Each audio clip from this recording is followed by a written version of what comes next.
Good morning, student. This is Alka. So, your new chapter is survival, growth, and development. So, first of all, the meaning of survival. The term survival has many meanings, but all of us associate it with the remaining alive and maintaining essential life functions.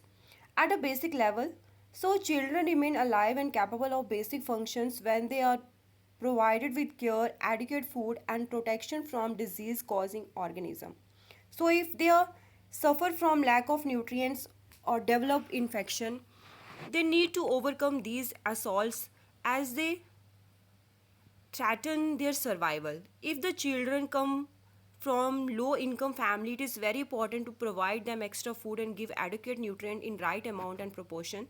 In addition, they need to be immunized against the killer disease of infancy and childhood such as tuberculosis, whooping cough, diphtheria, polio and tetanus. Diseases such as malaria, pneumonia are also threat to children's lives. According to 2016 UNICEF report, 5.9 million children born alive worldwide may die before their fifth birthday. So, of these 1.9 million children from our part of the world, South Asia, most of these children live in developing countries and die from a disease or a combination of disease that could be easily prevented or treated.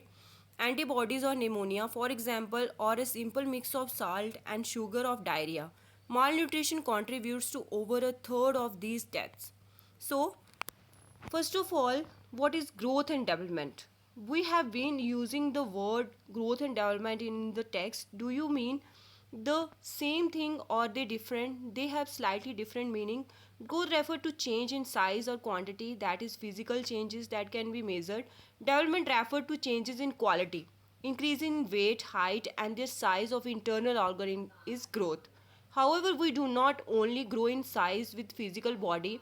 If that was so, a newborn would simply be a bigger baby at the age of 20 years. Along with the growth in size, there is a change in form of complexity of body parts and their functioning.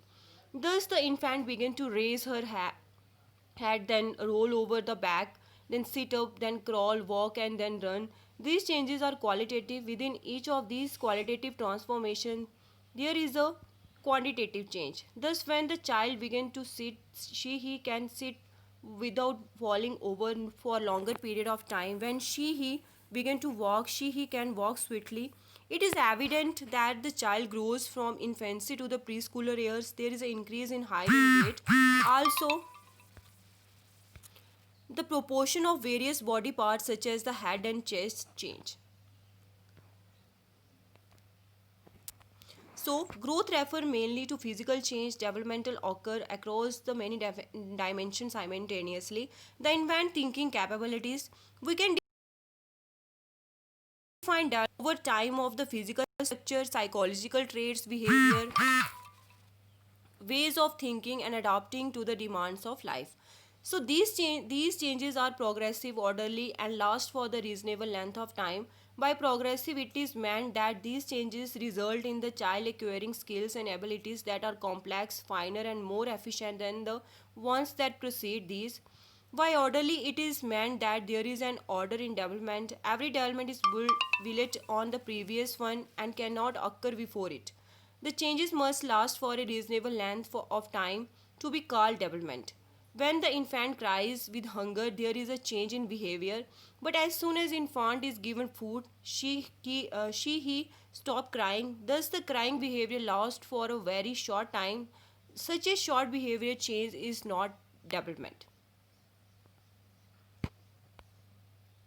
So, areas of development. Let us now define areas of development. Although we live in an integrated person, we separate the different dimension of development for the purpose of scientific study. The various development that take place in the life of an individual can be classified as physical development, motor development, sensory development, cognitive development, language development, social, emotional, and personal development. Physical development refer to the physical change in the size, structure, and proportion of the body parts that take place since conception.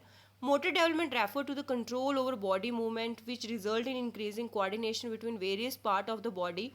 Physical growth make the body grow, whereas it is motor development which result in smooth control and effective body measurements.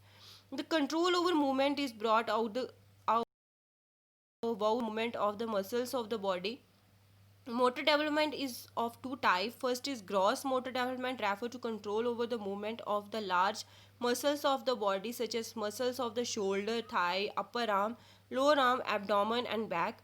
As a result of this control, we are able to sit, bend, walk, and move our whole arm. Fine motor development refer to the control over the fine muscle of the body, such as that of the wrist, fingers, or toes. As a result of this control, we are able to write, turn the pages of a book, stitch, and knit. So, cognitive development refer to emerges of thinking capabilities in the child from the time she is born. As one grows from one year to other, there is a qualitative differences in the way in which one thinks.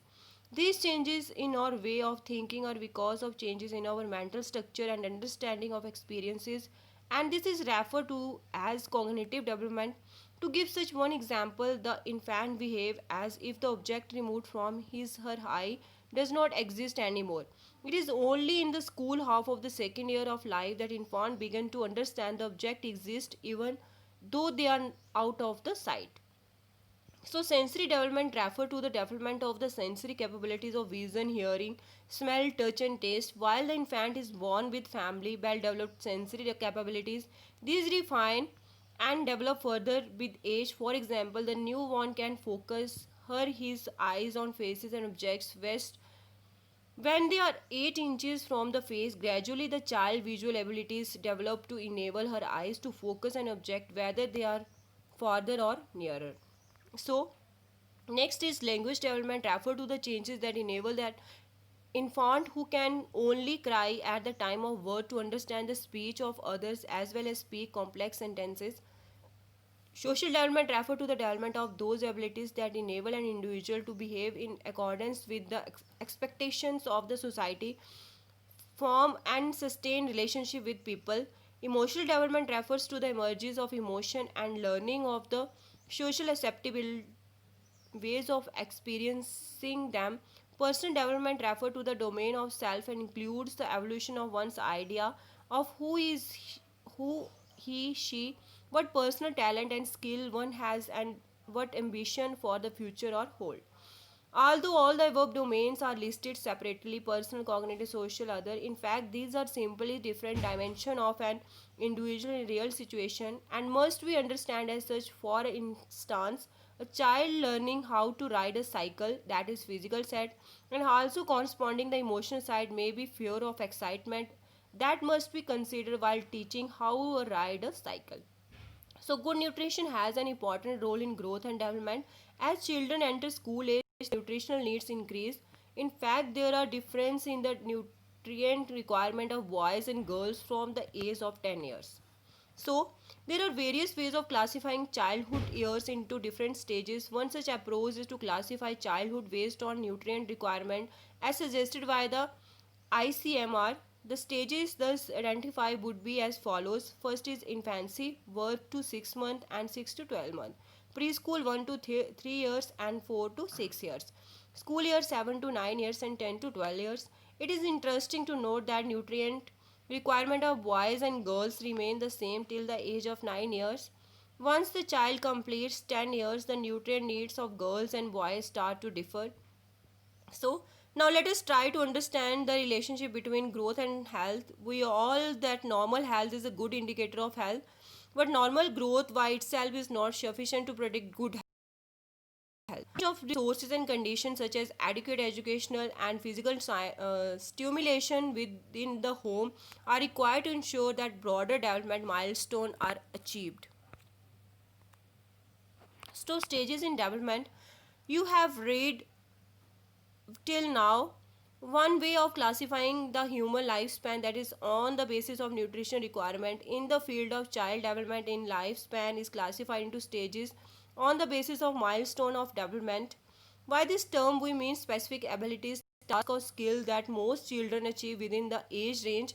These tasks are then used to assess whether the child development is per her his age or not. These are also referred to as norms of development.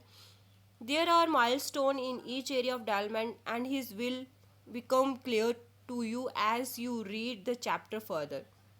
So human lifespan can be divided into 5 stages. That first is infancy, birth to 2 years, early childhood or preschool to 6 years, middle childhood year, that 7 to 11 years, and adolescence 11 to 18 years, and adulthood means 18 years and above. So that's all for the today. Next part we will discuss in next video. So thank you. Have a good day.